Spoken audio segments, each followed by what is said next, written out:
Hello दोस्तों, स्वागत है आपका वेब मीडिया न्यूज़ 24 पर। सबसे पहले आप सभी लोगों को गणतंत्र दिवस की ढेर सारी शुभकामनाएं। साथ ही बसंत पंचमी की भी आप सभी लोगों को ढेर सारी शुभकामनाएं। आज गणतंत्र दिवस के मौके पर हर जगह पर इस खुशियों को सेलिब्रेट किया गया है। जगह जगह पर तिरंगा फहराए गए हैं और इसी बीच हमारे पास एक खबर आई है जो आई है एमए स्टार फाउंडेशन की तरफ से, जिन्होंने तिरंगा फहरा करके और बहुत से लोगों की मदद कर करके उन्होंने अपना ये गणतंत्र दिवस सेलिब्रेट किया है। उनकी कुछ तस्वीरें हैं, उनका इंटरव्यू है हमारे पास। चलिए आपको दिखाते हैं हम इस वीडियो में। इस टाइम आ चुके हैं दिल्ली के मौजपुर में। आप हमारे पीछे देख सकते हैं यहाँ पे एमएस स्टार फाउंडेशन के बैनर तले आज यहाँ पे गणतंत्र दिवस का वो मनाया गया। तो आइए हम यहाँ पे कुछ लोगों से जानना चाह रहे हैं उनकी क्या राय है। सर, आपका नाम और आपका परिचय क्या है?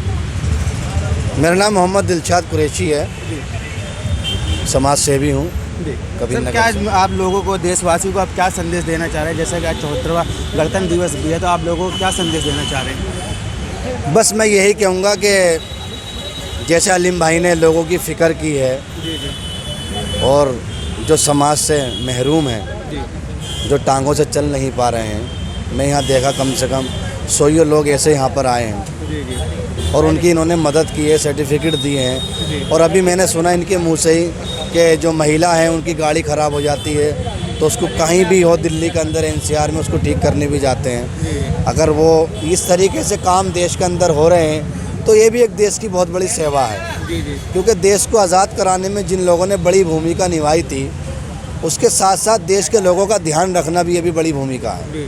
लेकिन सर, देखा जाए कहीं ना कहीं आज भी देखा जाए दिव्यांगों को लोगों के लिए उतना भी मान सम्मान आज नहीं मिल रहा है। उसके विचार में आप क्या कहना चाह रहे हैं? देखिए, मैं तो यही कहना चाहूँगा कि जो देश से माजूर लोग हैं समाज से, उनका पूरा ध्यान रखना चाहिए। जैसे अलीम भाई आगे बढ़कर आए, इन्होंने बड़ी मेहनत करी। राजकुमार साहब अभी बोल रहे थे हमारे, और मैं हिंदुस्तान के प्रधानमंत्री से भी गुजारिश करूंगा, जैसे आपका कहना है तो मैं माननीय प्रधानमंत्री जी से यही कहूँगा कि आप बिल्कुल इस पर ध्यान देना चाहिए। और दिल्ली के मुख्यमंत्री जो बड़े बड़े दावे करते हैं उनका भी काम ये है कि सिर्फ बिजली पानी का सवाल नहीं है, लोगों का और का भी सवाल है जो समाज से महरूम है। पानी की समस्या नहीं, यहाँ पे देखा जाए तो दिव्यांगजनों की समस्या है। तो मैं वही कहना चाह रहा हूँ कि इनको भी देखना चाहिए, इनको भी सोचना चाहिए कि अभी किसी पे गाड़ी नहीं है तो उनके गाड़ी का व्यवस्था कराएं, किसी पे अगर चलने के लिए बैसाखी नहीं है उसका भी इंतज़ाम कराएं, और इनके परिवार का भी ध्यान रखें। किसी के अगर बच्चे हैं और वो कोई कारोबार नहीं कर पा रहे हैं, शादी हो गई है, तो उनके पूरे घर का ध्यान रखना चाहिए। ये सरकार की भी जिम्मेदारी बनती है, मेरी भी जिम्मेदारी बनती है, आपकी भी बनती है। हम सबको मिलकर ये बात सोचनी चाहिए, काम को करना चाहिए। अब हमारे साथ यहाँ पे एक ऐसे शख्स मौजूद है जो कि कलकत्ता डूमा कोर्ट के सीनियर एडवोकेट है। तो आइए हम उनसे भी जानना चाह रहे हैं। सर, आपके क्या विचार? जैसा भी मैं काफ़ी टाइम से सुन रहा हूँ, अलीम जी के भी मुँह से सुना कि आप दिव्यांगों के लिए फ्री केस भी लड़ते हैं, तो क्या विचार है? दिव्यांगों के लिए बिल्कुल हम फ्री केस लड़ते हैं। एक्चुअली सिर्फ दिव्यांगों के लिए ही नहीं, हम हर उस इंसान के लिए फ्री में केस अपना मतलब डिफेंस करने में असमर्थ रहता है। जी।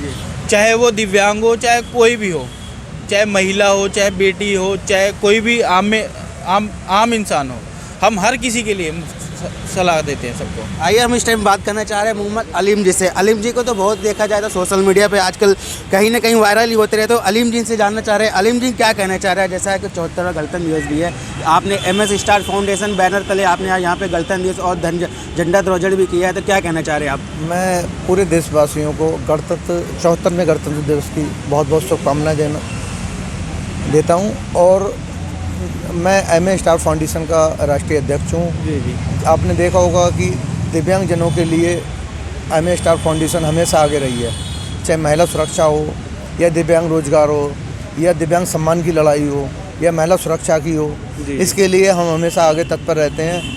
आपने देखा होगा कि आजकल बहन बेटियां अपने आप को अनसुरक्षित महसूस करती हैं। दिल्ली की रोड पर निकलती हैं, शाम का टाइम हो जाता है, अंधेरे का टाइम होता है, तो रात को उनकी गाड़ी ख़राब होती है, स्कूटियां ख़राब होती हैं।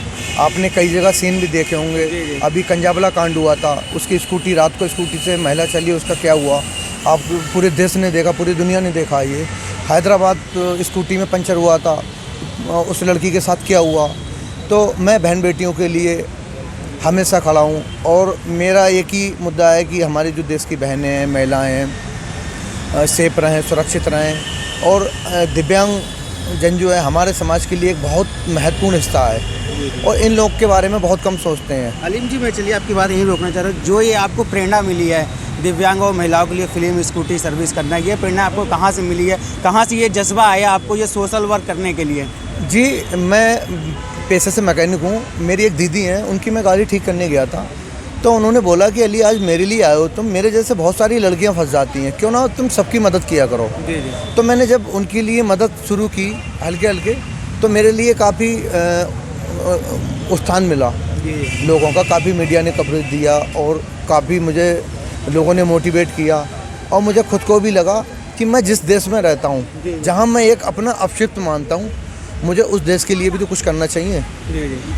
तो मैंने जब मुझे लगा कि बहन बेटियों के लिए आगे आना चाहिए। आज हम कितना भी बोल रहे हैं कि लड़कियां बहुत सेफ हैं, बहुत इकबाल हैं, बहुत इकबाल हैं, वो कहीं ना कहीं पे दबती हैं। जैसे कि एक प्रधानमंत्री का नारा भी चला था, बेटी पढ़ाओ बेटी बचाओ, लेकिन वो ऐसा नहीं है यहाँ पे देखा जाए तो। आपने देख रखा होगा बहन बेटियाँ कितनी सेफ हैं दिल्ली की सड़कों पर। आप रात को निकलते हुए महिलाएँ डरती हैं, जब गाड़ियाँ ख़राब होती हैं तो हमारे पास फ़ोन आता है, हम मैकेनिक के साथ साथ सुरक्षा भी देते हैं, वो कहीं ना कहीं पे दबती हैं। जैसे कि एक प्रधानमंत्री का नारा भी चला था, बेटी पढ़ाओ बेटी बचाओ, लेकिन वो ऐसा नहीं है यहाँ पे देखा जाए तो। आपने देख रखा होगा बहन बेटियाँ कितनी सेफ हैं दिल्ली की सड़कों पर। आप रात को निकलते हुए महिलाएँ डरती हैं, जब गाड़ियाँ ख़राब होती हैं तो हमारे पास फ़ोन आता है, हम मैकेनिक के साथ साथ सुरक्षा भी देते हैं, सुविधा भी देते हैं। हमारे पास एक अलग अलग तब की टीम है। हम कह देते हैं कि वहाँ पे एक महिला की स्कूटी ख़राब हो गई, ज़रा 10 मिनट के लिए खड़े हो जाना, तो हमारे पास ऐसे लोग भी हैं, वो तुरंत पहुँच जाते हैं, वो खड़े होते हैं और उसके बाद में हमारा मैकेनिक पहुँचता है, ठीक करता है। अगर वहाँ ठीक नहीं होती हम अपने सेंटर पर लाते हैं। तो चाहे उन्हें उनके सेफ प्लेस पहुँचाना, चाहे उनके घर पहुँचाना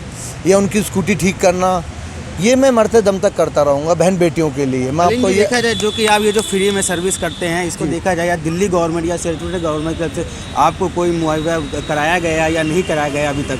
नहीं, मुझे तो किसी से कोई नहीं दिल्ली सरकार से, नहीं केंद्रीय सरकार से, जो भी बनता है हम अपने आप से करते हैं। मैं हमारा MS स्टार मोटर्स जो गैराज है, यहाँ पर नॉर्मल गाड़ियाँ आती हैं, दिव्यांगजनों की आती हैं, बहन बेटियों की आती हैं, जो हमसे जो नॉर्मल गाड़ियों में हमें बचता है वो हम इन पे लगा देते हैं। मेरे शुरू से ये जानना चाह रहा हूँ कि अभी जैसे कि कुछ अभी यहाँ पे खड़ा सुन रहा था कि आप कुछ टाइम बाद यहाँ पे फ्री कंप्यूटर सेंटर भी खोलने वाले MS फाउंडेशन की तरफ से, क्या विचार है उसके बारे में? जी बिल्कुल, मेरे पास दिव्यांगजन आते हैं, अच्छे पढ़े लिखे हैं, एजुकेशन उनकी बहुत अच्छी है, लेकिन आज बेचारे बेरोजगार हैं, घर बैठे हुए हैं, कुछ नहीं कर सकते। तो हमने एक नई योजना शुरू करी है MS स्टार फाउंडेशन के द्वारा, जो मैकेनिक का काम भी सिखाने का काम करेंगे हम आने वाले टाइम में। जो दिव्यांग है, जिनके अंदर टैलेंट है, उन्हें मैकेनिकल का काम सिखाना, कंप्यूटर का काम सिखाना, ऑनलाइन ट्रेनिंग देना। तो जो दिव्यांग हमसे जितना MS स्टार फाउंडेशन से जितना बनता है हम उसके लिए करते हैं और आगे भी करते रहेंगे, मैं आपको ये आश्वासन देता हूँ। और चलिए चलते चलते मेरा आपसे लास्ट एक क्वेश्चन है, जो इस टाइम आपको जनता देख रही है, आप जनता को क्या मैसेज देना चाह रहे हैं? मैं यही कहना चाहूँगा सभी देशवासियों को कि हमारी जो बहन बेटियाँ हैं, इनके लिए, हमारे जो दिव्यांग हैं, जो चल नहीं सकते, बोल नहीं सकते, इनके लिए ज़्यादा से ज़्यादा लोग योगदान दें, आगे आएँ और इनकी मदद करें। अगर हम सब नहीं सोचेंगे इनके बारे में, फिर कौन सोचेगा? तो मेरी सभी लोगों से अपील है और मेरी पूरी दिल्ली वासियों से है कि कोई बहन बेटी रोड पर खड़ी हो, किसी स्कूटी ख़राब हो या कोई कन्वेंस के लिए खड़ी हो,